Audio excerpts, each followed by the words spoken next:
ఈరోజు యొక్క ప్రాధాన్యత మీకు తెలుసా? ఈరోజు ఎంతటి ప్రాధాన్యత కలిగిందో మనం తెలుసుకోవాల్సిన అవసరం ఉంది. ఏంటి ఈరోజు యొక్క ముఖ్యమైనటువంటి విషయం?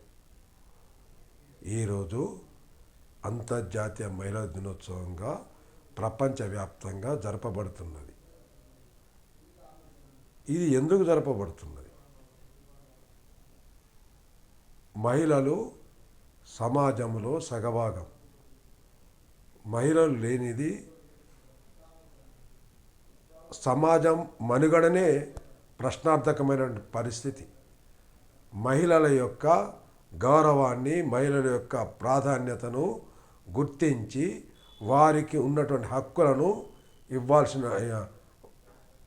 ఇవ్వాల్సినటువంటి అవసరం ఉంది. ఇది ఎందుకు ఈరోజే జరపబడుతున్నది? అమెరికాలో న్యూయార్క్లో రెడీమేడ్ దుస్తుల తయారీ పరిశ్రమలో పనిచేస్తున్న కార్మికులు తమ హక్కుల కోసం పోరాటం చేశారు.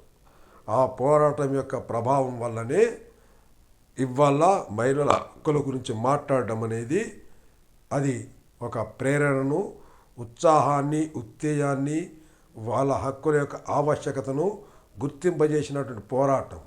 ఆ పోరాటం హక్కులను సాధించింది మార్చి 8, 1908. కాబట్టి దానిని ప్రేరణగా తీసుకొని దానిని ఉత్తేజభరితంగా, ఉత్సాహభరితంగా పొందినటువంటి ఆ భావనతోనే ప్రపంచవ్యాప్తంగా దీన్ని జరపడానికి పూనుకోవడం జరిగింది. 1910లో 17 దేశాలకు సంబంధించినటువంటి శ్రామిక వర్గ ప్రతినిధులు, మహిళా శ్రామిక వర్గ ప్రతినిధులు 100 మంది జమయ్యి ప్రపంచవ్యాప్తంగా అంతర్జాతీయ మహిళా దినోత్సవాన్ని మనం కొనసాగించాలి అంటే అప్పుడు నిర్ణయించింది వాస్తవానికి అంతర్జాతీయ శ్రామిక మహిళా దినోత్సవం అని కొనసాగించాలని నిర్ణయించి దాన్ని కొనసాగించడం మొదలుపెట్టారు. ఎప్పుడైతే దాన్ని మొదలుపెట్టారో దాని యొక్క ప్రాధాన్యత, ప్రాముఖ్యత పెరిగిన తర్వాత దాన్ని కూడా సొమ్ము చేసుకోవాలని తలచినటువంటి వ్యాపార శక్తులు, వ్యాపార వర్గాలు వాళ్ళకి శ్రామిక అనేది చాలా ఇదిగా కనబడి దాన్ని పక్కకు తప్పించేసేసి అంతర్జాతీయ మహిళా దినోత్సవంగా దాన్ని కొనసాగించడం జరిగింది. అంతర్జాతీయ మహిళా దినోత్సవంగా కొనసాగించడం మొదలుపెట్టిన తర్వాత 1975లో ఐక్యరాజ్య సమితియే దీనిని ప్రపంచవ్యాప్తంగా జరపాలని మార్చి 8 న్యూయార్క్లో రెడీమేడ్ దుస్తుల తయారీ పరిశ్రమలో ఉన్నటువంటి మహిళల యొక్క ఉత్తేజభరితమైన పోరాటము, ప్రభావభరితమైన పోరాటము, హక్కులను సాధించుకున్నటువంటి పోరాటం యొక్క రోజు కాబట్టి, సాధించుకున్న రోజు కాబట్టి దానిని మహిళల యొక్క హక్కులని నిలబెట్టడం కోసము, సాధించడం కోసము, సమాజంలో వాళ్ళకు తగిన గౌరవ మర్యాదలు ఇవ్వాలని చెప్పేసి 1975లో నిర్ణయించడం జరిగింది. ఆ తర్వాత దాన్ని కొనసాగిస్తూ వస్తున్నాము. ఇప్పుడు అది ఏమైందంటే మహిళలు వాళ్ళ హక్కులు వాటికంటే కూడా దీనిని ఒక వ్యాపార వస్తువుగా మహిళల్ని కొనసాగిస్తున్న స్థితి ఇవాళ ఉన్నది. ఆ వైపుగా సమాజాన్ని నడిపిస్తున్న దశ కూడా ఉంది. కాబట్టి దీనిని అడ్డుకోవడం అనేది మానవత్వం కలిగినటువంటి ప్రతి ఒక్కరి బాధ్యత. ముఖ్యంగా మహిళల్ని ఆ వైపుగా మనము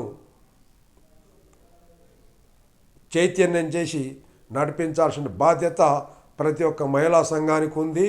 వాళ్ళకు తోడుగా నిలబడాల్సినటువంటి బాధ్యత సమాజ శ్రేయస్సు కోరుకునే ప్రతి ఒక్కరిలో ఉంది. కాబట్టి ఆ వైపుగా మహిళల్ని చైతన్యం చేసి వ్యాపార సముదాయాలకి వ్యాపార వస్తువుగా కాకుండా మహిళలు సమాజ గమనానికి, సమాజ ఉన్నతికి తోడ్పడేటువంటి ప్రముఖమైన పాత్ర కలిగిన వారని, సమాజంలో సగభాగమని, వారు లేకపోతే సమాజ మనుగడనే కొనసాగదని దాన్ని గుర్తించేటట్టుగా వారిని ఉన్నతంగా గౌరవించి తగిన అవకాశాన్ని కల్పించి సమాజ మనుగడను ప్రగతిశీలంగా ముందుకు నడిపించేటట్టుగా మన వంతు ప్రయత్నాల్ని కొనసాగించాల్సిందిగా కోరుతున్నాను. నా పేరు బచ్చు భూమన్న, నిజామాబాద్, తెలంగాణ. ఇలాంటి విషయాలను మీ ముందు తీసుకురావడం కోసము మీరు సబ్స్క్రైబ్ చేయండి. తగిన జ్ఞాన సంపన్నులు చేయడం కోసము వ్యాఖ్యల రూపంలో జ్ఞానాన్ని అందించండి. మరియు వీలైతే సబ్స్క్రైబ్ చేయండి. ధన్యవాదాలు.